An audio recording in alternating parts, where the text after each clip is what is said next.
What's up, everybody? BDL 44 coming at you with another video. All right, so the score was 150, 145 in regulation. The Lakers won, beat the Pacers tonight at home, and that was the season high, of course. It's probably this high we've had 3 years, man. I don't think the Lakers scored as much in a very long time, especially in no dang regulation. I don't remember the last time we scored that much in regulation. Free throws was the story, man. If you were a Pacer fan, you're not going to be pleased with the free throw differential there. We were 38 of 43. Just wild stuff, man. But it's one of those situations where you don't mind sitting there watching us shoot free throws if you're a Laker fan. Now, if it was the other way around, we would have had a lot of problems with that. But no, it was fun watching us hit free throws. We made most of them, so that made it really fun for us. Pascal Siakam scored. He had to have scored over 17 points in the third quarter, man. He just kept scoring and scoring and scoring. This is one of those teams where, yeah, you're up by like 17 at the end of the quarter, third quarter there, but you felt like you had no answer for Pascal. And you also felt like if you didn't keep scoring, they were going to come back and win. And sure enough, we needed to do that very thing. It got to a point where we were playing the free throw game, and they cut it from a 6-point deficit to a 3-point deficit by playing the free throw game properly. Even though we were hitting our free throws, they kept hitting threes. We hit our 2 free throws, they'd hit another 3. And then that cycle went about 3 times until finally Tyrese Halliburton airballed a 3-point shot that Bron contested very well. Stu Lance was complaining a great deal about the Lakers' defense down the stretch of this basketball game. We didn't switch everything that he felt we should have been, rather. And I'm just going to lean on his expertise. What I will say, though, is we did not do the greatest job from behind the arc at all. Defensively, that is. We did not. They shot 50% from behind the arc, hit 18 threes tonight. We shot pretty well from behind the arc as well. 48%, we hit 12 of them, but a lot of those threes they shot were uncontested. Miles Turner hit like 4 of them. Very, very annoying stuff, man. The Pacers are a team you really, really need to keep scoring against no matter what. That's just what it really comes down to. We tried to take our foot off the gas around the 5-minute mark a little in that fourth quarter.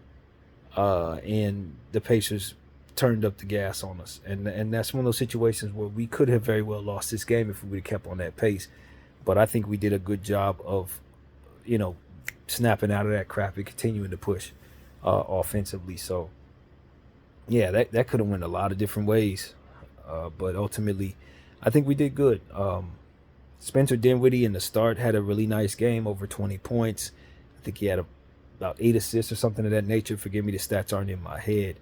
But I thought he was great. Bron had about 8 assists, same amount of points as Spencer, if I'm not mistaken. Austin Reeves. Actually, you know what? I take that back. I think my stats are all over the place, but guys did well. Put it like that. I don't want to quote the wrong stats of these players because I think that's what I'm doing. But what I will say is Spencer Dinwiddie, Austin Reeves, and LeBron James all had over 20 points and over 6 assists. That's what we're certain of. We will say that much.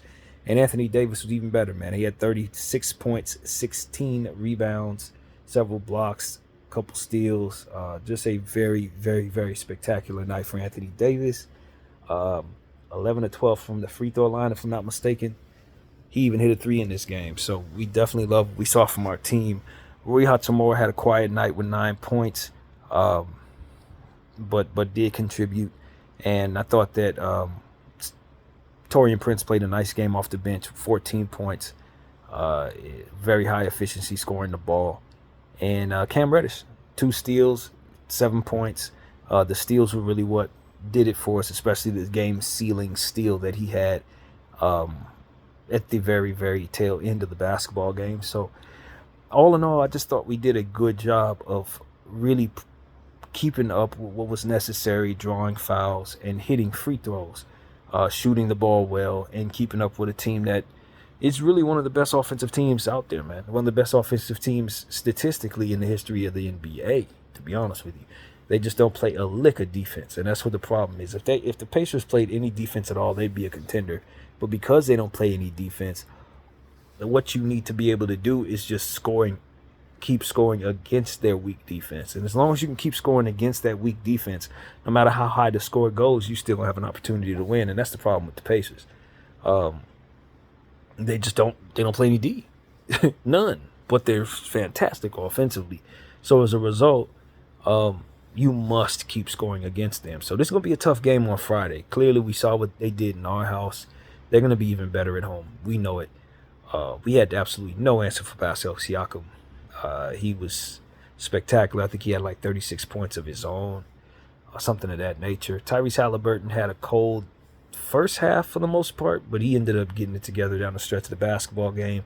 And I think he ended with his numbers. I don't remember what he had, but I think he ended with what you would expect from him, I believe. So Andrew Nembhard shot the ball well. I mean, they just had a lot of good stuff going on down there. Aaron Naismith shot the ball well. Pretty talented bunch, man. TJ McConnell had 17 and 7 off the bench. Not surprising to me. I told y'all to watch out for him. That wasn't surprising at all. So, you know, it was just an overall fun game to watch for those of us who didn't mind watching our team shoot free throws. If you're a Pacer fan, you hated that game very much. And you're probably proud of your team for having an opportunity to win it in the end, despite being down by as much as, 18 points at one point. So no lead is safe against an offense like this. That's the moral of the story. You see, it took 150 points to beat this team. They scored 145 tonight. They scored 147 against the Golden State Warriors. And it's going to take that type of offensive performance to beat them on Friday, man. And anybody in the Eastern Conference that runs into them in the play-in tournament or playoffs or whatever, you got to score a lot. You're going to have to score a lot. Now, they're going to let you do so. But you had better hit shots. Because if you have a cold night, you lost. That's what it really comes down to. That's what the Golden State Warriors ran into. They were very cold that night. And as a result, it was very cold on them. And so, happy my team was able to hit shots. Glad Austin Reeves' shot was falling. Spencer Dinwiddie brought a nice dynamic to this team without D'Lo tonight, who's missed the game with some type of non-COVID illness. And I really like what I saw from Spencer starting, man. I like what he looks like when he's himself, which is essentially what we had not seen. The Spencer Dinwiddie that we picked up and that we've been using in our rotation is not the guy that he is. This is Spencer Dinwiddie. This is the first time I legitimately felt like the Spencer Dinwiddie I've always known of put on a Laker uniform. Because we had him playing, as he said, Reggie Bullock's role. And that's just bad coaching, straight up. What you need to do is let Spencer Dinwiddie do what he did tonight. And as a result, you get over 20 points. You get several assists. He plays excellent defense on the other end. I think he played some really good defense in this game and the last one. And he's finally starting to find his footing in this uniform, and right on time, too, with about 11 games left and a road trip that's going to be harsh. We're going to need Spencer Dinwiddie to be not only who he's been tonight, but comfortable when D'Lo gets back as well. Aggressive. His 3-ball was falling tonight. I really love what I saw from him, man. He's not going to be able to get the game ball because other players did so much. Anthony Davis is going to get the game ball from me just off the strength of what he did on both sides of the floor. But I think Spencer Dinwiddie was the unsung hero for me on this night, because if he doesn't fill in for D'Lo in the way that he did, we definitely don't have a chance of winning this basketball game. And I got to give credit to Austin Reeves too, because I thought he was spectacular tonight. This is one of the better Austin games, just sealing the deal. He only missed one free throw, and that was a technical foul. 3 free throw. He made all the ones down the stretch, hit some big shots, made plays, even had a block shot down there that was pretty spectacular in the fourth quarter on the weak side. Just great stuff, man. And, of course, LeBron James played great as well. Just slashing, getting fouled. There was a whole lot of complaining going on out there. Even though we were getting to the line so much, there was still a lot of stuff, a lot of meat left on the bone in regards to calls that we thought we should have gotten as a team. And I think Bron spent the majority of the time fussing at the refs. But he did play a strong game for the most part. Some turnovers that we didn't appreciate, stuff like that, but we couldn't win it without him. So, yeah, man, just all around great game for our franchise scoring the ball. I just don't know that we can continue to score at this pace as necessary. Particularly I'm thinking about the game that's coming up against this same team on Friday. I just don't know if it's going to take 150 points to win that game. We probably won't. We're just gonna have to find a way to get some stops against this team, and that's really what it comes down to. Now, up next, we got the Bucks. First game of the long road trip ahead, followed by the Grizzlies, and so it's gonna be hell of a Eastern Conference road trip. Most of the teams are sub 500, so we hope to fix our road record on this road trip, because we are not a good road team this season. 12-20, if I'm not mistaken. A fantastic home team, but as you clearly see, the road record is bad. So if we can, do some good things on this road trip, which we should expect to do, maybe go like 5-2 or something like that. If we beat all the teams we're supposed to beat, we can kind of close in on that road record and make it a lot more respectable. So we love the fact that we won this game for another reason tonight. The Golden State Warriors did lose to the Minnesota Timberwolves earlier. I don't know exactly what the difference is between us and them right now, but I do know we've pulled ahead even further, more so solidifying that ninth seed. And understand that the Houston Rockets are one game behind the Golden State Warriors as of right now. So Golden State has to handle their business, so they're going to fall out of the play-in tournament entirely, and hopefully we won't have anything to do with that, so long as we continue to take care of the business against some of these teams that we know we're supposed to beat, like the Wizards and the Grizzlies and some of these others that we will be seeing coming up next. But this Pacer game was a success, man. I really love what we did tonight, scoring the ball. 150 points in regulation is unbelievable. No telling what this game would have looked like if it would have went into overtime. The score could have been upwards of 170 or something crazy. No telling. But we're glad that we were able to end it in regulation. No extra ball. Unfortunately, we didn't see any garbage time tonight, but I think we'll be all right, man. So 3 more games at home. That's all we got left, man. 6 road games, 3 home games, and then 2 road games to end the season. And then we'll go on to whatever our fate will be. Hopefully it'll be the playoffs instead of the play-in tournament. I don't know how we would climb into the 6th seed necessarily, so we expect to be in the play-in tournament.